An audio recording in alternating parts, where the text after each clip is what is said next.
Later, Graham Norton on why dressing up in drag for his West End debut absolutely terrified him. Dr. Chris Steele and Chef Angela Hartnett team up for a special This Morning allergy clinic. And as Scientology once again hits the media spotlight, we find out more about the faith, which has many celebrity followers, including Tom Cruise, John Travolta and Kirstie Alley. 10:30.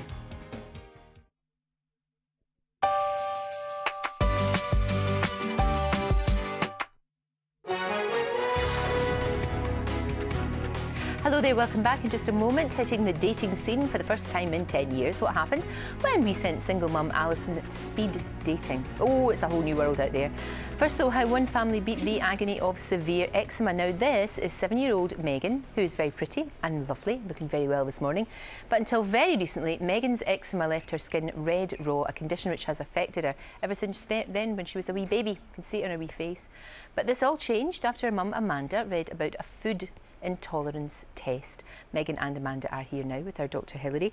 So pretty miserable for the first 7 years, yeah? 7, pretty miserable. So from a baby, obviously, yes, had the eczema, which is a horrible thing, and it covered all of her.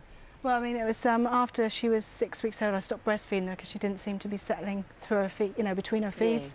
Yeah. And when I stopped breastfeeding, I had to put her onto a formula, and she just come out in eczema everywhere. But obviously, you know, it's worse on the patches of her arms here behind her legs. But she did get it, you know, pretty much everywhere at times. Very, very horrible. Very itchy, and her face was, you know, that photo there, what you just saw, was crusty and red, and in the, you know, it was. That'd be horrible. It must have been rotten going to school and everything like that. Were you always really itchy? Yeah. Want to scratch yourself all the time, which is horrid. You used to be wrapped up like a little mummy. You could Yes. what would you do? Just put tons of Well, I cream? mean, these are the bandages, but we didn't wrap them. We didn't use these. What we had from the doctors was like a suit. So it'd be a top suit and you know, long sleeves, and then was that at night time or and all then the time? leggings. Nighttime. Sometimes in the daytime, depending on how bad she was, you know. But so would it flare up sometimes? It would get worse at times, but it was always there. Sure. You know, she had to be covered in cream about 10 times a day. The steroid creams used to take it down, but it never, you know, would never go. Yeah, it was just always there all the time. There, and it would be stopping you from doing things, wouldn't it? Stopping you from going out to play and going for a swim with your pals and all that sort of stuff. Very difficult. So you saw this thing about food intolerance. Yeah. And what does it involve? Just is it a blood test and then they analyse it? Yeah, it's just a lancet pinprick in your finger, and you send off, you just squeeze some blood, which you didn't like, did you? And we sent it off, and it came back. I'd already eliminated a lot of foods that I knew she was intolerant to, or I knew caused the eczema, got the eczema in a worse state. But it was just, it came back that she was intolerant to just about 3 or 4 more foods, and soya was one of the worst, and that's what the doctors put her on from a baby. So you cut all these things out, and you within saw 2 days, she was 2 days. Her skin was absolutely perfect. Perfect. Yeah, no creams, no nothing. God, life must have changed dramatically for you. I mean, she can wear shorts, she can wear t-shirts, she can wear a bikini now, she can actually have sun cream. She's never been able to have sun cream on. Right, because that would really irritate you as well. So Hilary, I know that people are a bit sort of not too sure about the whole sort of food intolerance test, because it's a private thing, you got to pay for it. £250. I mean, that's quite that is a lot of money, but in this case it seems to have worked. Yeah, I mean, clearly you reintroduce the foods, you get the flare up, and the connection between the food substances and the condition is irrefutable, really. Yes, food intolerance is controversial in the medical world. Food allergy isn't. When you have a sort of allergy to nuts, the reaction is instantaneous. You get swelling, you get anaphylactic shock, and very serious reactions. The connection is clear. But with intolerance, it's far more nebulous. It's much more difficult to say, well, what food is causing it, because the reaction will be several days later.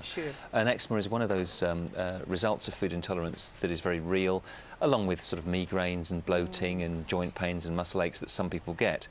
So with food allergy, you can test it very clearly with a blood test called a RAS test.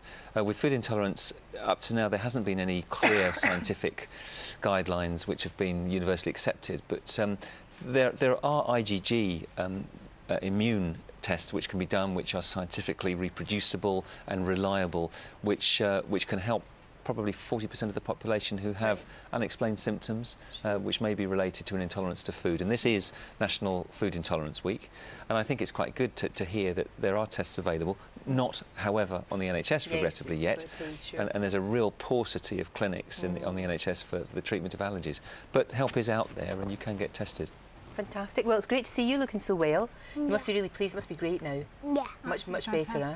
Not having to and scratch. also all her allergies. You know, she had an anaphylactic shock when she was about 11 months old, and she was physically sick. She was like a beetroot. I put her in a warm bath. You've been through it, haven't you? And you know, all her allergies. Even sitting on a horse a couple of years ago in the summer, we had to get an ambulance. Her breathing was distressed, and she came out in hives.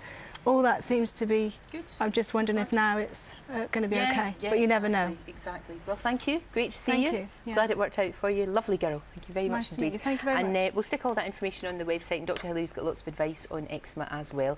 Now, looking for love in 2009 can be difficult. We are catching up with single mum Alison, who we've been following on the show all month.